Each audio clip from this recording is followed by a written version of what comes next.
After Tatsuya uttered those 3 fateful words, a noticeable shift occurred in Zoticus Gremory's demeanor. His composed expression twisted into fury as his brows furrowed, and a thick, ominous aura began to pour from him. "You've got some nerve," Zoticus growled, trying to intimidate the young man before him. But Tatsuya merely leaned back, smirking. "What? Didn't like my magical words?" Zoticus clenched his jaw, eyes flaring. "Watch your mouth, you insolent brat." Tatsuya chuckled. "Crossing the line? Oh, that's one of my favorite pastimes. Especially when it makes pompous old devils like you pull that face." "You mock me, boy," Zoticus snapped. "I may not have fought in years, but I survived the Great War. You'd do well not to underestimate me." That statement made Tatsuya burst out laughing. "The Great War? That again? You sound like a fallen I once met, boasted about surviving it too."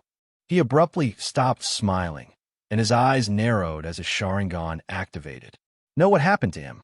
Zoticus flinched at the sudden shift, taking an involuntary step back. Tatsuya's smirk deepened. "At least that guy had the guts to face me. You? All bark, no bite." Fuming, Zoticus unleashed a sphere of dense demonic energy and hurled it at Tatsuya.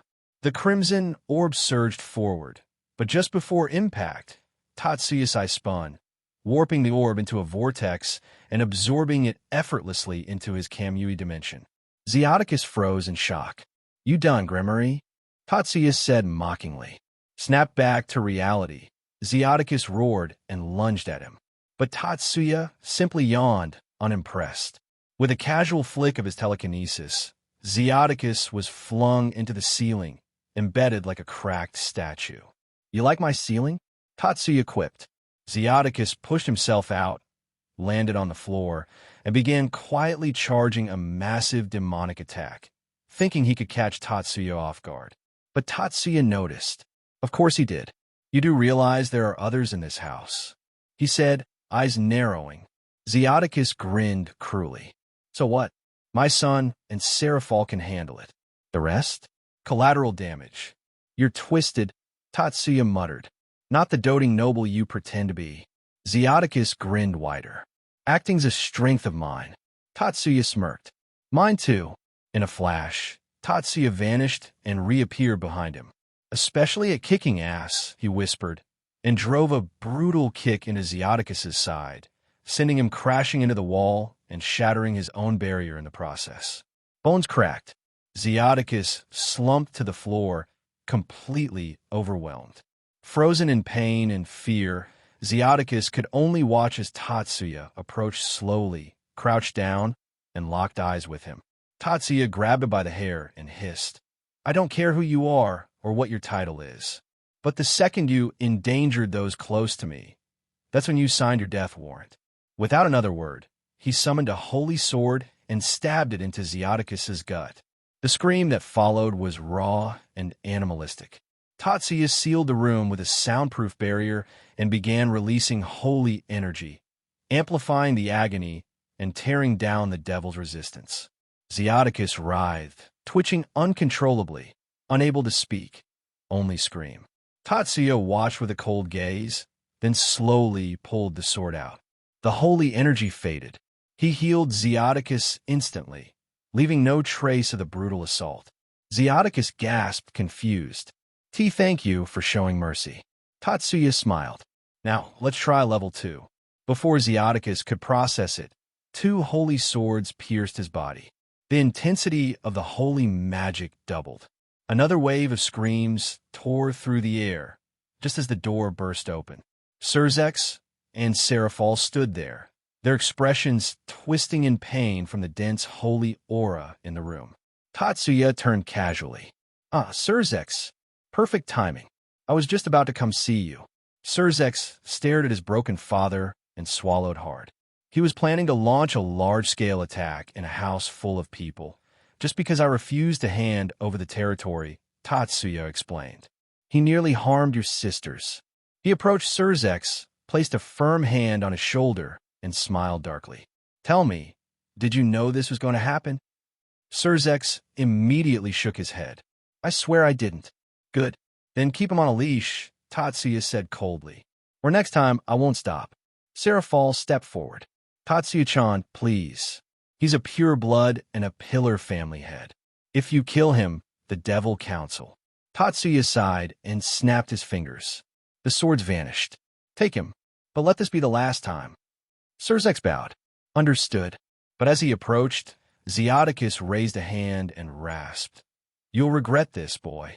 I'll bring the entire Grimmery clan down on your head. Tatsuya snorted. You insects can try. Zoticus began another forward and punch him in the gut, cutting him off and sending him sprawling once more. You want another round of our little game? He growled. Sirzex stepped forward again, his aura flaring. Please, Tatsuya, let it end here. Tatsuya relented. He shoved Zoticus into Sirzex's arms and said coldly,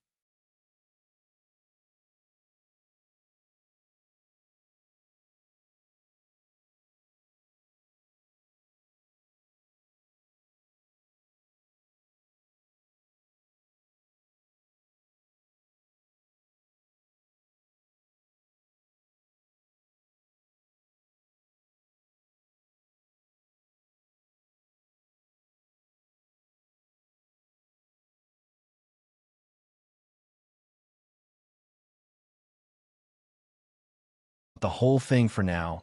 Tatsuya went to bed. The girls, ever supportive, followed him and offered their own form of relaxation. Akino tried to sneak in too, but was unceremoniously denied entry. The next morning, Tatsuya woke up feeling completely refreshed, his body bare beneath the sheets. On either side of him, the girls lay sleeping, nude, peaceful, and smiling. With a soft grin, he raised his hand and used magic to clean the lingering sweat and fluids from their bodies. The scent of last night's activities still hung faintly in the air. After slipping on some clothes, he made his way downstairs, where he found Shuri and Akino preparing breakfast. The moment he entered the kitchen, both women turned and greeted him with warm smiles. Tatsuya gave a subtle nod, grabbed a glass, filled it with water, and drank it in one go. He turned to Akino. Can you make me a cup of coffee? Akino beamed. Of course. One coffee coming right up. Tatsuya sat at the table, resting his head on his arm. Shuri glanced over and commented, You look a bit troubled. I'm thinking about the future, he said flatly. Shuri chuckled behind her hand. Fu, thinking about a future with me? Sorry, but I already have a husband. How about Akino? She'd make a lovely bride. Akino's face flushed, and she peeked at Tatsuya through her bangs, clearly hoping for some reaction. Unfazed, Tatsuya replied, Not that. I'm thinking about what happened with Zoticus yesterday. That sobered both of them instantly. Their smiles faded. So, you meant that devil, Shuri sighed. But speaking of the future, what do you think of Akino? Tatsuya glanced between them, then settled his gaze on Akino. She's beautiful, dependable, and a massive pervert. Akino turned even redder, her brows twitching at the last bit, though she couldn't deny it. Shuri laughed and said, Well, if you marry her, I might finally get a break from all my office work. Tatsuya smirked. Write up a resignation letter, and you'll have all the freedom you want. Shuri stiffened. Boss, you know how much I love working in that office you gave me. Oh, then I'm sure you won't mind handling the documents piling up during your vacation. Ugh, boss, you're too cruel. Tatsuya sighed. Fine. I'll ask Yasaka to recommend someone to help you out. Shuri's face lit up immediately. In that case, feel free to take Akino to the bedroom. I won't tell anyone. Tatsuya stared blankly at her. You're literally selling your daughter. Shuri giggled. Look at her face and then tell me I'm wrong. Tatsuya turned toward Akino, who had one hand on her cheek, eyes sparkling, already fantasizing. With a deadpan expression, he sighed. You two are seriously weird. Akino. Snapping out of her thoughts, Akino wiped the drool from her mouth and blinked. Huh, what is it? Shall we head to the room? Tatsuya shook his head. Let's take things slow. Do you have anything planned today? She paused to think. I believe Rias is planning to release the seal on her bishop today. What? I want you to start training more seriously from now on, Tatsuya said, his tone firm. After what happened yesterday, I don't think Zoticus will let this go. He might target those close to me, and that includes both of you. Shuri and Akino stiffened. He doesn't care about anyone except Rias and Sirzex. If he sees you as a vulnerability, Akino, he'll use it. You're still under the Gremory name, so if you're summoned by him, don't go without informing my team first. Understood. Both women nodded, solemnly. Tatsuya tossed them each a bracelet. They caught them easily, but their expressions turned confused. These will protect you in case of danger, Tatsuya explained. You can contact anyone from my team through them, and each bracelet can form a barrier capable of withstanding 3 hits from an ultimate class devil. The two women stared at the bracelets in stunned silence, clearly moved. Seeing their hesitation, Tatsuya softened. Take them for my sake. It'll ease my mind to know you're safe. They exchanged glances, then sighed. Akino muttered. No wonder he has so many women, what's not to like? Shuri chuckled. Then make him fall for you, dear. Akino placed the coffee in front of Tatsuya, leaned in, and gave him a peck on the cheek. Fufufu, prepare yourself for my future attacks. Tatsuya rolled his eyes. Sure, just make sure the others know about Zoticus, except Rias. Akino blinked. Why not Rias? Because no matter what we say, he's still her father. She might try to confront him directly. And Zoticus, he's skilled enough to twist the truth and extract information from her without her realizing it. Akino considered this, then nodded in agreement. Shuri asked, so what will you do if Zoticus does make a move? Tatsuya grinned, a dark, dangerous gleam in his eyes. If that happens, there will be a massacre in the underworld. They've grown too soft, forgotten what fear is. I'll remind them. Hey, everyone! If you enjoy my quantum audiobooks, you can support me by becoming a Patreon member. Your support helps me keep creating, and you'll get exclusive perks. You can also access my audiobooks directly through Google Drive. Check out the link in the description. Now, let's get started.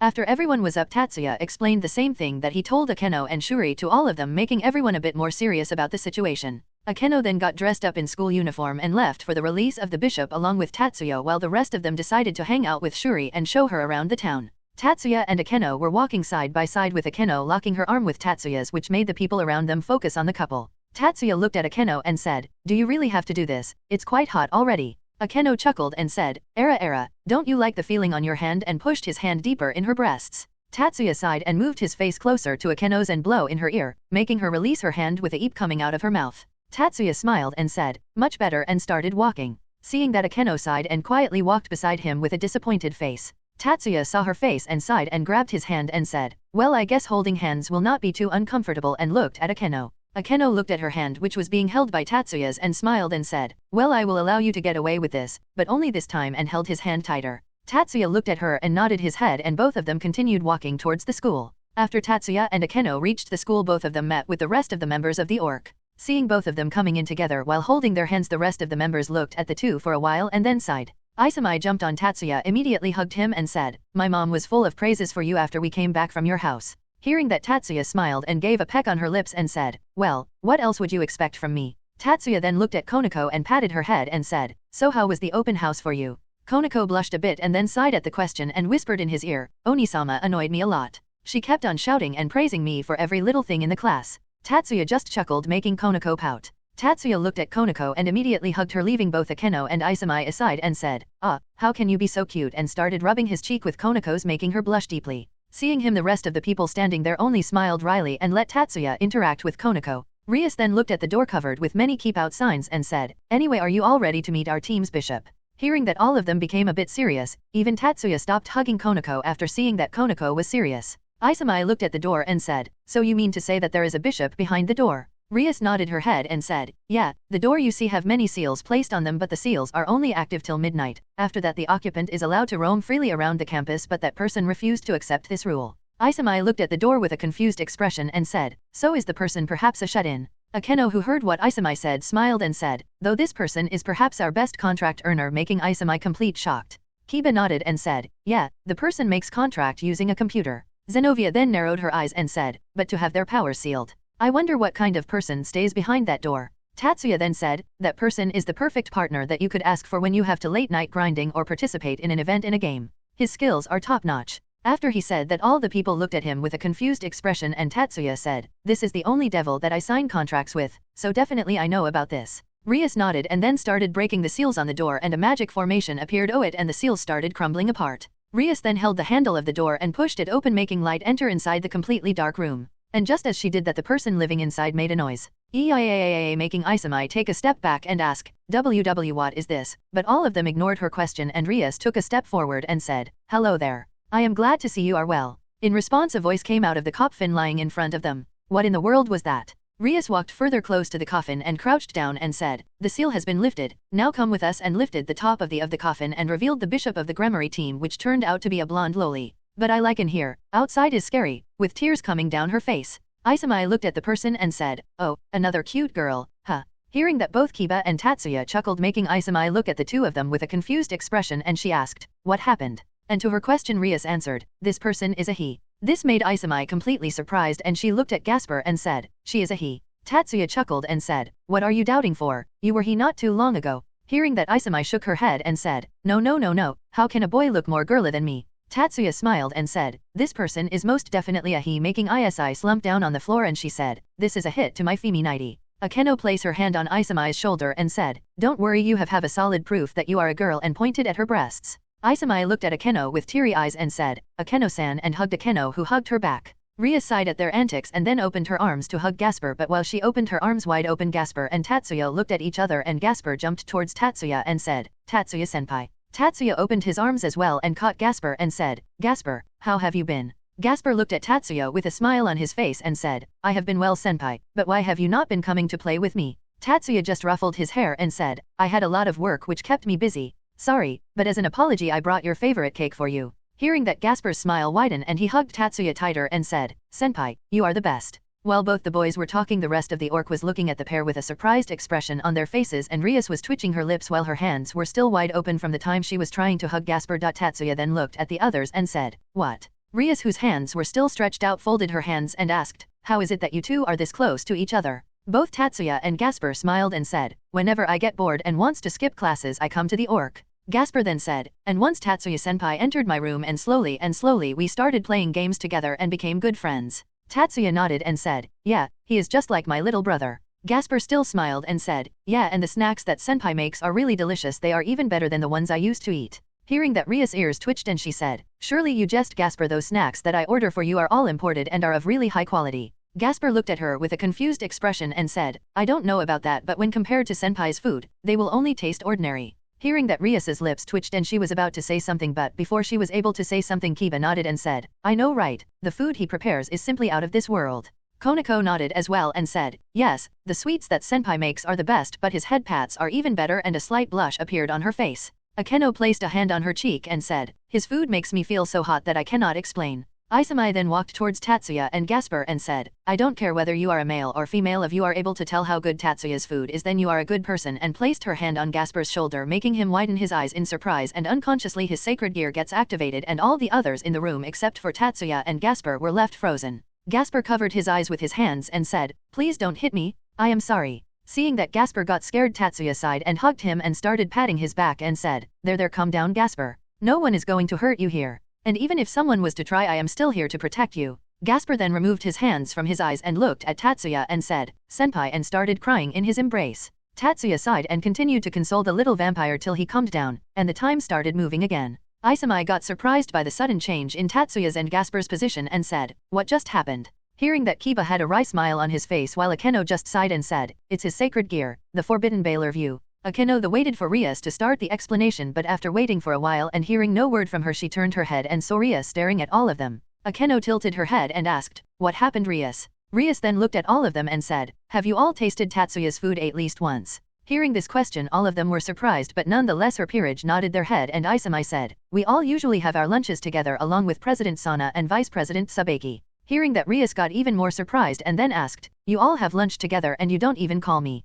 Hearing her question, the rest don't even take a single second and said, "No," making Rias fall down on her knees. Rias then looked at her peerage and asked, "Why didn't you invite me as well?" Akeno then said, "Because there is someone who said that the school's cafeteria does not have a lot of variety." Konako then said, "You said that the sweets here are not up to your taste." Kiba smiled and said, you previously told us that you want to have your lunch in silence alone as you get tired by the praises of other students and don't want to be in spotlight. Isami then said, why would I invite more people and get my own share decreased because of more people? Hearing their answers, Rias got even more and more depressed and she looked at Tatsuya. Tatsuya looked at her with a smile on his face and said, I don't want any rumors to follow me by inviting you personally. And after that Rias got totally depressed and stood up and started walking out of the room like a zombie. Gasper looked at Rias and then asked, what happened to Rias-senpai? Tatsuya smiled and said, she took a lot of mental damage. Gasper looked at Tatsuya with a confused expression to which Tatsuya just smiled. Tatsuya then looked at Gasper and said, hey, why don't you introduce yourself to Isami? Gasper looked at Isami and freaked out a bit and said, NN, nice to meet you.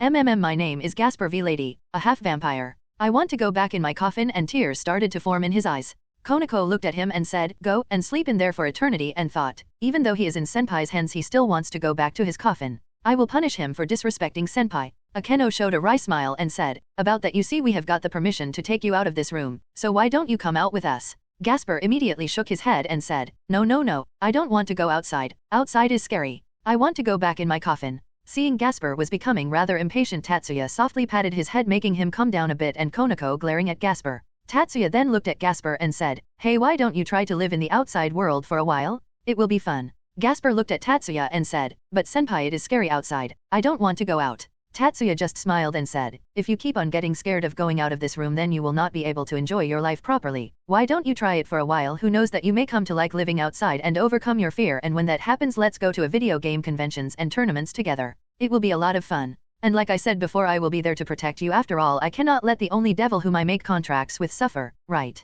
Gasper looked at Tatsuya for a while and then slowly nodded his head. Tatsuya smiled at that and said, good, let's make you overcome your fear and make a man out of you. After all, you won't like to be called a girl, would you? Gasper, hearing those words, immediately nodded his head and said, I will overcome my fears and be a man. Tatsuya nodded and said, good, now let's go. Tatsuya then put Gasper down to allow him to take a step outside on his own. Gasper then looked towards the door with wary expression in his face and was hesitating to take a step out. Tatsuya and the others stood behind him and let him take his time to walk a step further. Gasper then gulped his saliva and looked at the door with a serious expression and said, I am a man. I am not scared. I am a man. I am not scared, and kept repeating it for a while. Finally building up his courage, he slowly lifted his leg and took a step out of the door, making the others who have been intently looking at the vampire for all this time smile at his progress. Gasper too was beaming with smile for taking a step out of the room and was about to turn around and look at the others and see their expressions, but before he was able to, a zombie Rias came out from the corner and said, why are you all taking so much time? With a cold voice. Seeing his king in that condition, Gasper freaked out and immediately rushed inside the room and hid inside his coffin and kept muttering, outside is scary.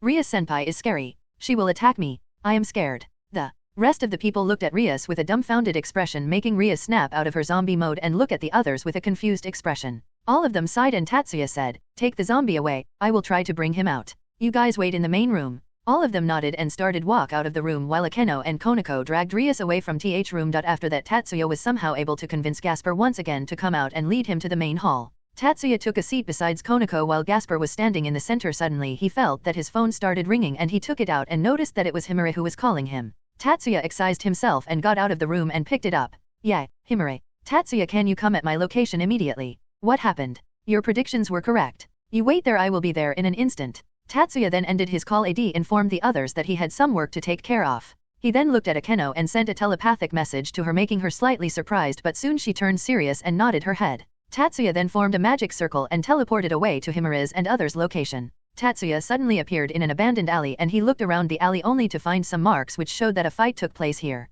Tatsuya then looked at the girls and asked, what happened here? Kagura came forward and said, just like you told us this morning, there were some devils who followed us on the way here and once they found a chance tried to ambush us. Though we beat the hell out of them, but the important part here is that there were some fallen angels involved as well. Hearing that, Tatsuya looked at the corpses lying here and there on the ground. He looked at the girls and said, you could have spared their heads so that we can recognize them. Hearing him, all the girls snorted and Shizuka said, they were even trying to play with us, they should be grateful that at least they dash. Tatsuya cut her speech and said, you should have cut their manhood first, and then you should have killed them slowly, with a smile on his face. Seeing his smile, all the girls gulped their saliva and thought at the same time, these devils were lucky that they did not face him. But their thoughts were interrupted by Shuri, who walked towards Tatsuya and said, you have a great mindset, you will go very far in life. All of them looked at Shuri and weren't sure what to say. Tatsuya sighed and said, anyway, you at least let one of these insects run away, right? All of them nodded their head and Miyuki said, yeah, we were not able to stop him and he escaped somehow.